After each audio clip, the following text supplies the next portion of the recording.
제34강 행정심판 절차 등 행정심판 청구는 서면으로 하여야 한다.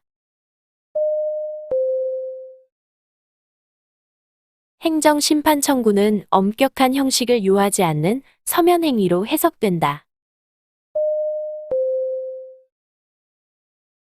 행정심판 청구서의 형식을 다 갖추지 않았다면 비록 그 문서 내용이 행정심판의 청구를 구하는 것을 내용으로 하더라도 부적법하다.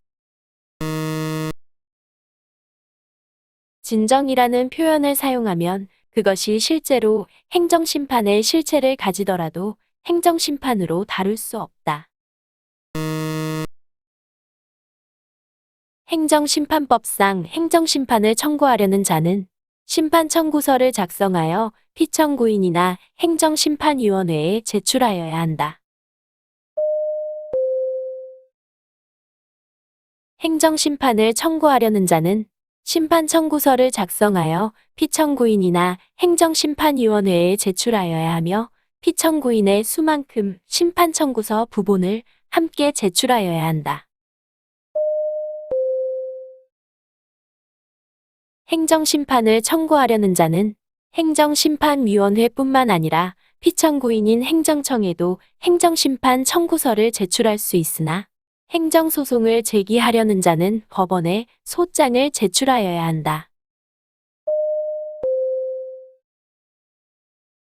행정심판 청구서는 피청구인인 행정청을 거쳐 행정심판위원회에 제출하여야 한다.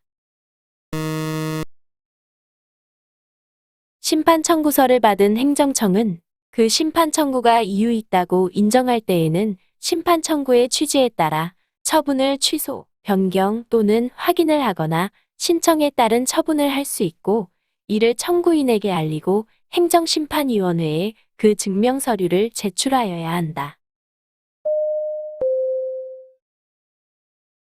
부작위에 대한 의무이행 심판 청구에 있어서는 심판 청구 기간에 제한이 없다.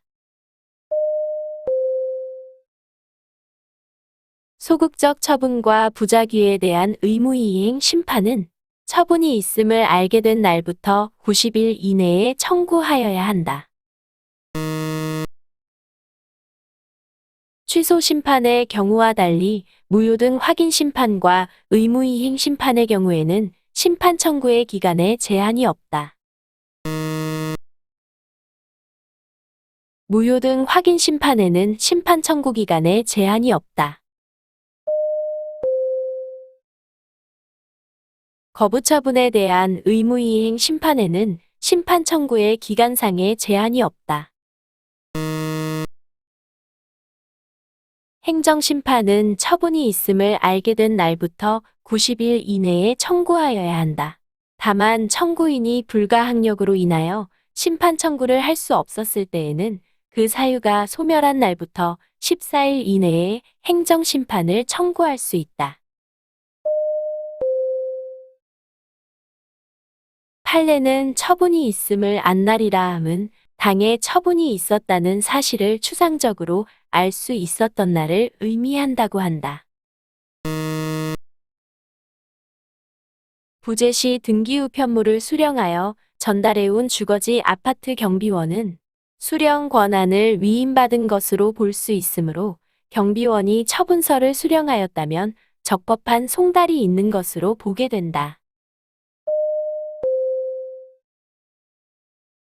고시 또는 공고에 의하여 행정처분을 하는 경우에는 고시 또는 공고의 효력 발생일을 처분이 있는 날로 보아 그날로부터 180일 이내에 행정심판을 청구할 수 있다. 통상 고시 또는 공고에 의하여 행정처분을 하는 경우에 행정처분이 있었음을 안날이란 행정처분의 이해관계를 갖는 자가 고시 또는 공고가 있었다는 사실을 현실적으로 안날이 된다. 행정심판은 처분이 있었던 날부터 180일이 지나면 청구하지 못한다. 다만 정당한 사유가 있는 경우에는 그러하지 아니하다. 행정처분의 직접 상대방이 아닌 제3자는 특별한 사정이 없는 한 180일 기간 적용을 배제할 정당한 사유가 있는 경우에 해당한다고 보아 180일이 경과한 뒤에도 심판 청구를 제기할 수 있다고 함이 대법원 판례의 태도이다.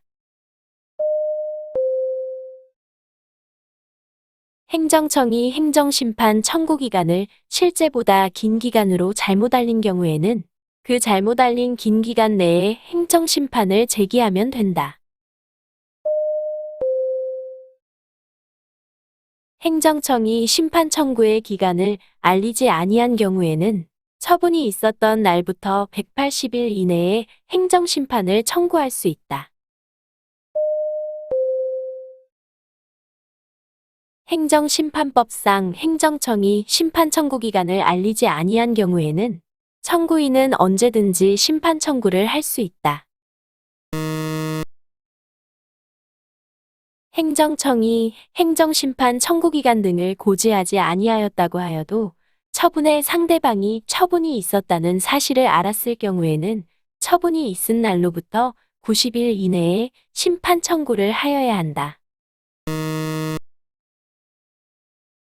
청구인은 청구의 기초에 변경이 없는 범위 안에서 청구의 취지 또는 이유를 변경할 수 있다.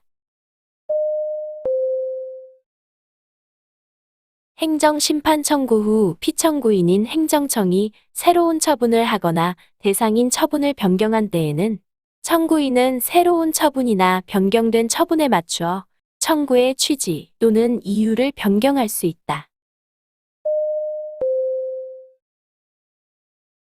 행정심판 청구는 처분의 효력이나 그 집행 또는 절차의 속행에 영향을 주지 않는다. 행정심판법은 집행부정지의 원칙을 취하면서도 예외적으로 일정한 요건 하에 집행정지를 인정한다.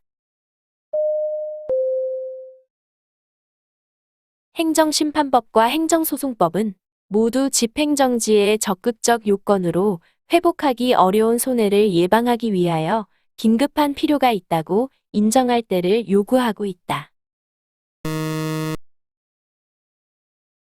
행정심판위원회는 당사자의 신청 또는 직권에 의하여 집행정지 결정을 할 수 있다. 행정심판법은 행정소송법과는 달리 집행정지뿐만 아니라 임시처분도 규정하고 있다. 행정심판의 가구제 제도에는 집행정지 제도와 임시처분 제도가 있다. 행정심판위원회는 심판 청구된 행정청의 부작위가 위법 부당하다고 상당히 의심되는 경우로서 당사자가 받을 우려가 있는 중대한 불이익이나 당사자에게 생길 급박한 위험을 막기 위하여 임시지위를 정할 필요가 있는 경우 직권 또는 당사자의 신청에 의하여 임시처분을 결정할 수 있다. 행정심판위원회의 임시처분 결정은 당사자의 신청이 있어야 하며 직권으로 할 수는 없다. 행정심판위원회는 임시처분을 결정한 후에 임시처분이 공공복리에 중대한 영향을 미치는 경우에는 직권으로 또는 당사자의 신청에 의하여 이 결정을 취소할 수 있다. 임시처분은 집행정지로 목적을 달성할 수 있는 경우에는 허용되지 않는다. 구독과 좋아요를 눌러주세요.